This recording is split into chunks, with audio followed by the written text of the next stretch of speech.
So I go back to this school that was my great home for homecoming. And I got there when they were having their homecoming assembly, and and I got there late, and they were having their opening prayer to the thing. And one of the great Catholic kids was just saying the prayer. In these difficult times with Vietnam and everything else, please bless us that we can have peace here at home and love each other. It was great. And so I thought, okay, it's now my chance to tiptoe in. So I tiptoed in to kind of sit in the audience of the school I used to go to with kids that I was afraid I would never connect with, until my dad said, why don't you try living the gospel? And as I tiptoed in, they recognized me. And they were standing up.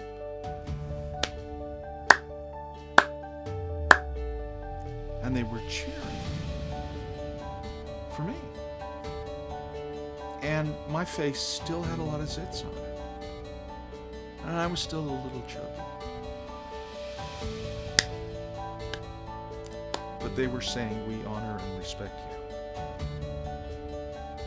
And again, it was my dad's encouragement to quit having every arrow in my life pointed at me. And that what changed was when it wasn't about me, when it was, how can I help you be successful in that thing? How can I help you make sure somebody dances with you? How can I help the team? How can I help the community? What can I do to let people know where I am spiritually, and how do I go support them at their events? You know, Baptist youth retreat, or, and I got to go, and I got to be with them. And I get to be the designated driver because they said, you seem like you're a little high all the time anyway, so if somebody had a beer when we went out someplace, we want you to make sure we get home safe. Be our friend. What a gift to have that experience. And so the final ending point of that, which this is too long for, but so I'm in this new school now, and I'm thinking, can I replicate? I only have 1 year. What can I do to connect? And I had this idea. We had a guy at our high school who we called the Spirit Can Man.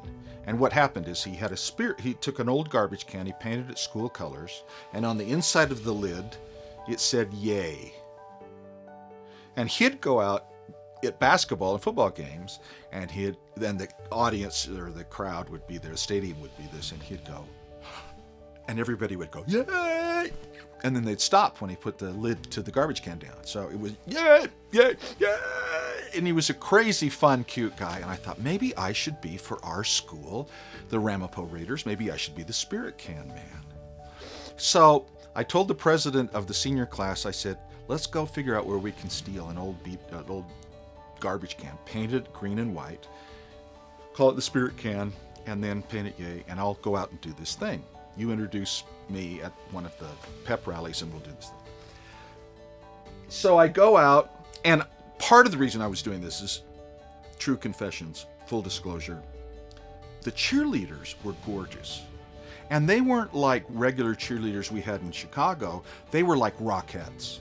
I mean, they did dance numbers, and they were cute.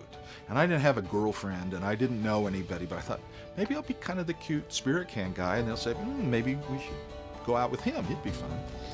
And I said, and they don't have any spirit. They don't do anything fun. There's no spirit in this school at all. They're just, how do I get into Harvard or Yale kind of mentality. So I get out there and I start doing my yay. And we made up this cheer that went, ooh, Angawa. Raiders got, I haven't done this in 50 years. Ooh, Angawa. Raiders got that mighty power. What you gonna do? Box a boogaloo. What you think is best? Smash him like the rest. I say, ooh, Angawa. So I started doing the ooh, Angawa, whatever that meant, and then the Spirit Can. Well, the really cool guys, the seniors, had this club that, I didn't call it the cool club, but it was just the cool guys. And I start going to the football games to do my little routine And the freshmen and sophomores think it's cool. Seniors were not having it.